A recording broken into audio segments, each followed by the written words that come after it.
Tuhan bersamamu. Inilah Injil suci Yesus Kristus menurut Yohanes bab 13 ayat 21 sampai dengan ayat 33, dilanjutkan dengan ayat 36 sampai dengan ayat 38. Yesus memperingatkan Yudas.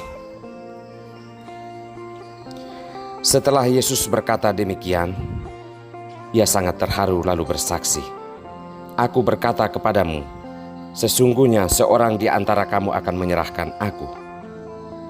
Murid-murid itu memandang seorang kepada yang lain.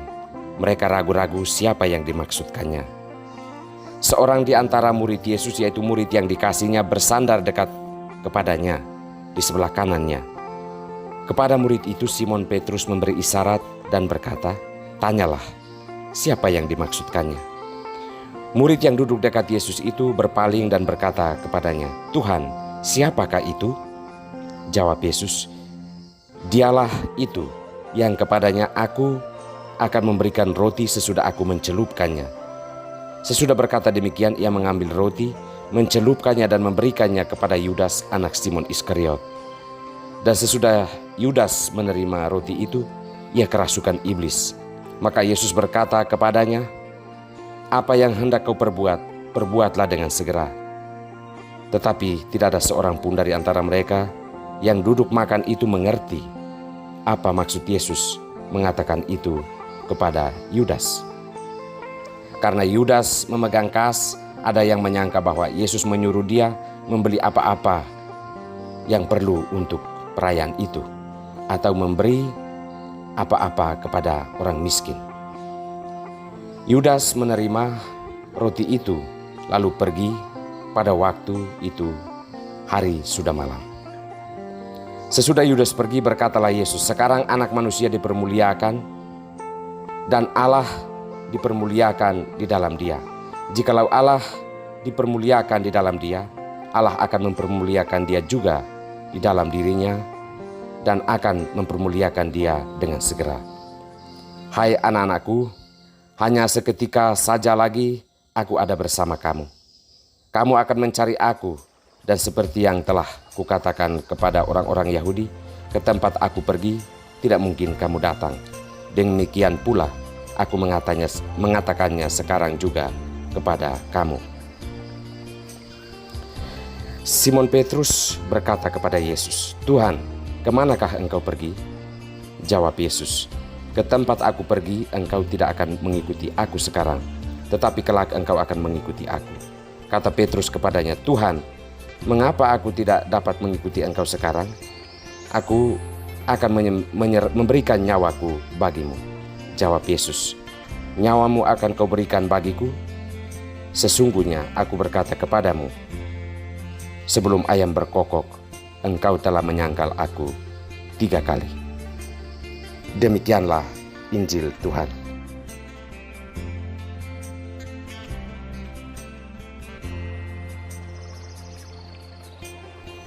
Nyawamu akan kau berikan bagiku.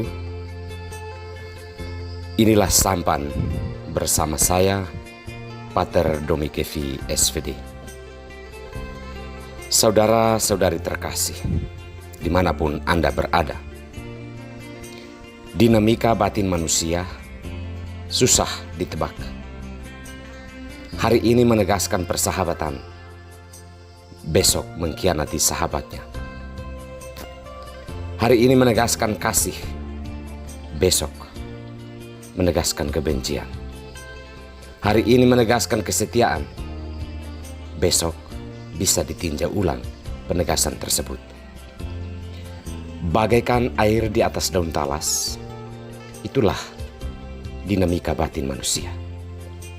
Maka sejujurnya, janji-janji manis kita itu sulit dipegang karena sangat tergantung pada mood atau selera.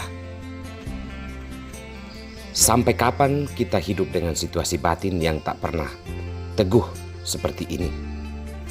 Marilah kita memeriksanya di dalam hati kita masing-masing, karena jawaban yang jujur adalah hasil penemuan diri kita sendiri dan untuk kita sendiri. Saudara-saudariku terkasih, Yesus menyadari sungguh bahwa inilah dinamika batin yang sama yang terjadi pada murid-murid yang sangat ia kasihi. Maka ketika Petrus mengatakan bahwa ia akan menyerahkan nyawanya bagi Yesus, Yesus balik bertanya kepadanya, "Nyawamu akan kau berikan bagiku? Aku berkata kepadamu, sesungguhnya sebelum ayam berkokok, engkau akan menyangkal aku 3 kali." Petrus ketika sedang hangat-hangat berjuang menjadi pengikut Yesus, menegaskan dengan lantang tentang kesediaannya untuk berkorban demi Yesus. Namun ketika menghadapi tantangan, yang ada hanyalah penyangkalan. Mengapa ia menyangkal Yesus? Mungkin saja karena ia takut menderita, ia takut hidup susah, dan ia takut kehilangan segala-galanya di dunia.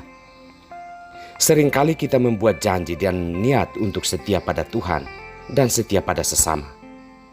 Namun kesetiaan yang kita janjikan, kita gantungkan pada situasi dan keadaan. Jika menguntungkan, kesetiaan itu akan melengking. Namun ketika muncul tantangan dan tuntutan untuk mengorbankan sesuatu, yang ada hanyalah diam, ingkar janji, berkhianat, dan menyangkal. Yudas dan Petrus adalah contoh labilnya batin manusia dalam membangun hidup di jalan Tuhan dan juga dalam membangun relasi dengan sesama. Masih sangat ditentukan oleh hal-hal duniawi. Berjanji untuk berkorban, termasuk di dalamnya kesetiaan dan pengabdian diri, perlu disadari baik-baik. Karena Tuhan bukan barang mainan. Saudara-saudariku terkasih, walaupun Yesus menyadari betapa labilnya kehidupan yang kita bangun di hadapannya, namun ia mengasihi kita secara sempurna. Ia bertanya, "Nyawamu akan kau serahkan bagiku?" Hanya untuk menyadarkan kita bahwa itu sebuah ikrar yang situasional. Sementara hubungan kita dengan Tuhan seharusnya melampaui situasi dan keadaan apapun. Marilah kita berusaha untuk menemukan betapa kita telah mempermainkan Tuhan banyak kali. Masuklah ke dalam batin kita masing-masing dan bertanya, keuntungan apa yang kita dapatkan ketika kita masih mau membangun hidup kita di atas dasar kenyamanan dan ikatan-ikatan duniawi. Marilah kita membangun hidup di atas Yesus sebagai batu karang kita, karena di dalam Dia hak kita terjamin secara penuh. Tuhan memberkati kita semua.